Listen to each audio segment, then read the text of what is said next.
মজা আছে, আলমারিতে আরো এক পেক গিললাম, সিংটা ধুয়ে ওটাকে তাকের উপর রেখে দিলাম।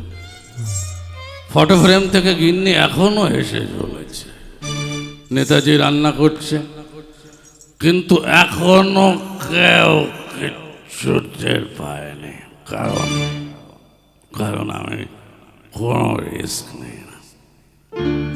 গিন্নিকে হাসতে হাসতে বললাম, তাহলে সময়ের পাত্রী দেখছে?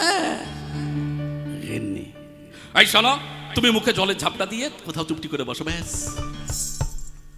আমি রান্নাঘরে গিয়ে চুপচাপ তাকের উপরে বসলাম, কিন্তু এখন অবধি সময়ের কিচ্ছু টের পায়নি, কারণ নেতাজি কোনো রিস্ক নেন না।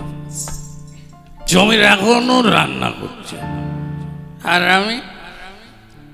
আমি ফটো ফ্রেম থেকে গিন্নিকে দেখে এখনো হেসে চলেছি, কারণ আমি কখনো কোনো ইয়ে নেই না,